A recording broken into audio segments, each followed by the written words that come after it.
Hey, Tracy Ariel here from Notable Nonfiction, and this week I'm talking about confidence. Why? Because confidence is this is one of the things that women struggle with more than men, and it's also crucial to have confidence to have a great business. So I think it's worth thinking about, and that's what I wanted to do. So there are three types of confidence. As you know, there's the confidence that means trust. So this is, I have complete confidence in my employee. There's truth, and this is as in, I am confident that the earth spins. And there's confidence in terms of the self-esteem and the ability to succeed, as in, I am a confident person. And this is the one that I want to talk about today, because this is the one that really influences business. The study that I was talking about, it was done in 2015, and it's done by a University of California researcher, Dr. I think it's Webke Bladorn, and 6 other researchers. They interviewed 985,937 people from 48 different countries. And they did this over a period of 8 years. And they were doing this because most of the research in confidence has been done in the UK, in Australia, in Canada, and they wanted to see if some of the same kinds of results would happen if they did it in places like Kuwait and South Korea. What else did they do? In Africa. And they discovered that even in these other countries too, men express higher self-esteem. The question was basically, are you confident? Do you have self-esteem? It was all self-judgment. And they determined that men are much more confident than women when they express it. And they also showed that men and women become more confident as they age, which is kind of cool, because as we get older, it's nice to know that we're getting more confident. The result showed up in the Journal of Personality and Social Psychology, and I have a link to the entire study in the show notes. So if you want a copy of that, go to the show notes and you can get a copy. They basically asked them to rate the phrase, I see myself as someone who has high self-esteem. And regardless of culture or country, men have higher self-esteem than women. So what does that mean for us? I'm not really sure. So I guess my question is, where does confidence come from? What influences it? And how can people become more confident? So where does confidence come from? As many of you know, I'm working on a book about human behavior with one of my colleagues, a wonderful person. And so I've been reading a lot about imposter syndrome and self-doubt and procrastination. And when any of these are there, of course, it's hard to be confident. And so basically what I've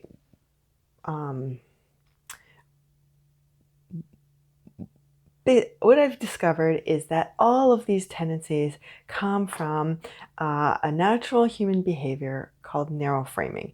This is something that was studied in great deal by Nobel Prize winner Daniel Kahneman, and he describes narrow framing as the natural result of people facing problems one at a time. So basically, in those kinds of circumstances, the immediate circumstances, the consequences of that action are right there. And so what happens is you can't make a rational decision because the immediate consequences are so clear that you forget the long-term ramifications of what you're actually doing.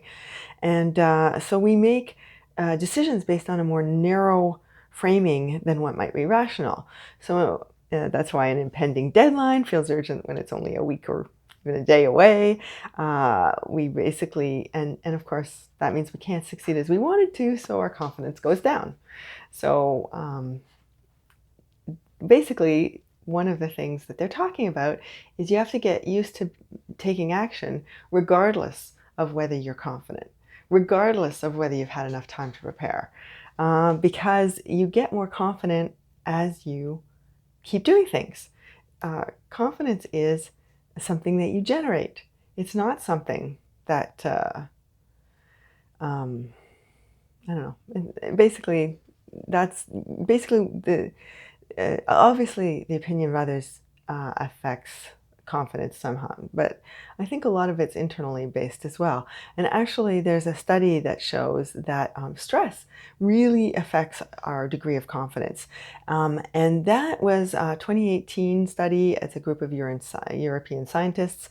They reported in the journal Psycho Endocrinology. That's a mouthful. Anyway, in that journal, they basically discovered that stress generates competitive and economic inequality. I'll repeat that. That's right. Stress generates competitive and economic inequality. And some of the other things that they said was that competitive confidence is unaffected by trait anxiety under control conditions. Stress, for example, makes low anxiety individuals overconfident, and it makes high anxious people underconfident. So basically, stress affects self-confidence under all of these circumstances. So it's really interesting. Now, I'm actually blown away that stress can actually generate economic inequality, but that's because it's related to confidence. And people who are not confident take fewer risks, and people who take fewer risks have fewer opportunities, and they can't get as much as people who are willing to take a risk. It's not just when you have resources that you're willing to take more risks, but it also which gives you more opportunity, but it also is that when people are really stressed about something, they can't actually make a good decision. So they don't make good decisions either. So I just thought that was fascinating, especially with the way the world is today. It's more unequal than ever, and I really think that we all have to get the confidence to get out there and fight against it. And thank you to everybody who spends their time, all the activists and all the fascinating people who are actually making our world a better place. I really appreciate you. Thank you very much. So I just want to finish this comment about talking about how people can become more confident. Basically, taking action, changing your body position, and setting out and accomplishing goals all lead to confidence. Now, what does that mean? It means you actually have to be comfortable with failure. That means that if you're willing to fail, you're going to take more risks. And if you take more risks, you're going to get good at more things. So that's what I would say is definitely, so the first thing, get things done. Monitor your progress, because you can't, we all put something, basically we say that we're going to do something and then we do it and then we forget that we ever couldn't do it in the first place.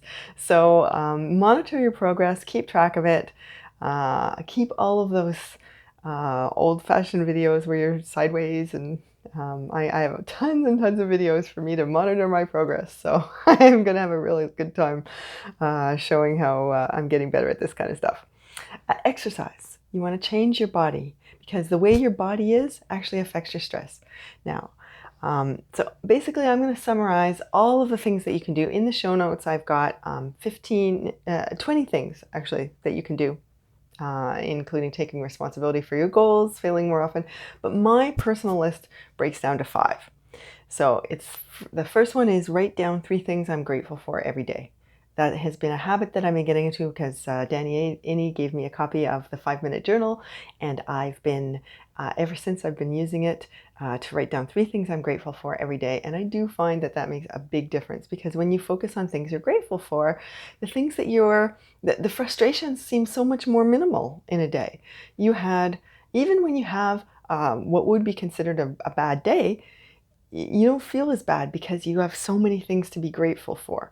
And I mean, in Canada, I mean, we have so many. If you heard my podcast this week, you heard Doreen talking about fresh water and housing and being able to live in nature.